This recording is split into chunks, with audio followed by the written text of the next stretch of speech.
हर किसी के अंदर असीम ऊर्जा का स्रोत है।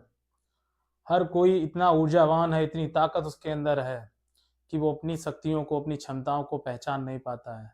जैसे एक छोटा-सा बीज एक विशाल पेड़ में परिवर्तित होता है, एक विशाल वृक्ष में परिवर्तित होता है।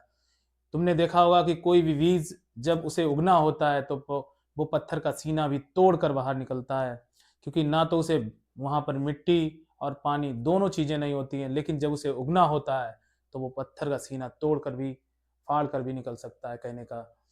तो आपको अपनी अपनी राह बनानी होगी।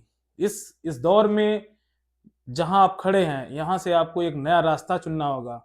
एक तरी जो काम करने का तरीका है, उनको सही तरीके से इम्प्लीमेंट करना होगा। और कहा जाता है कि जहाँ चाह है, वहाँ राह है।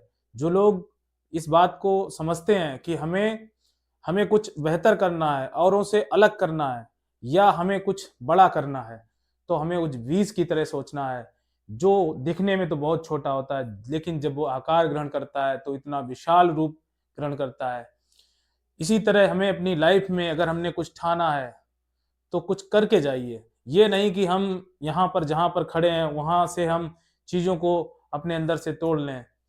लेकिन हमें वहाँ से क्या करना है, हमें अपने कार्य को अपनी मंजिल तक ले जाने के लिए अपनी क्षमताओं का सही उपयोग करना है। अपनी ऊर्जा को एक एक रूप देना है कहने का मतलब। तो हमें कभी किसी चीज़ से डरना नहीं है। कहा जाता है कोशिश करने वालों की कभी हार नहीं होती है और डर के नौका पार नहीं होती है। तो जो लोग इस इस जहाँ में, इस हमारी अर्थ या प्लेनेट पर जहाँ पर हैं हम लोग, यहाँ समस्याओं से हर इंसान घिरा हुआ है।